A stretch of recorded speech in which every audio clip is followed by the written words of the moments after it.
Number যাকাত দেওয়া। 1 নম্বরে নামাজ যদি পড়ো, মনে করলা জান্নাতের গ্যারান্টি আমি নিলাম, আর 5টা জিনিস ঠিক করন লাগবো। তো আমরা নামাজের গ্যারান্টি দিতাম পারামনিও ইনশাআল্লাহ। সবাই আমরা আর এক ওয়াক্ত নামাজও ছাড়তাম না, কাটা কাটা দিয়ে হাত তুলে হুজুর যা ছাড়ছি আর না। আমিন বলো। আল্লাহ দেখতেছেন রে। আত্মা ভাই ও কলজা ছোট যুবক, মাহফিল সাজাইছ, যুবকটির কলজা ফানি নাই রে। আজ কয়দিন ধরে কি দৌড়াদৌড়িটা করতেছে মাহফিলটারে লইয়া।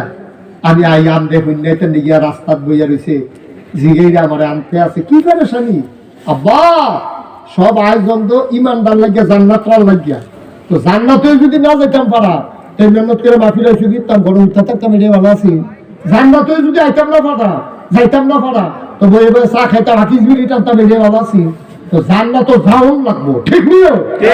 আমরা জাহান্নামে যাইতাম পারতাম না। সেদিন একটার উপরে উক্কা বিড়িয়া গুলাইয়া পড়ছে, কেউ মাগো করেছিলেন দিয়া লইছে, বিড়ির উক্কা গুলাইয়া পড়লে যদি এইরকম লাগে, জাহান্নামেটা গুণ না জানি কিরকম লাগে। আমরা জাহান্নামও যাইতাম পারতাম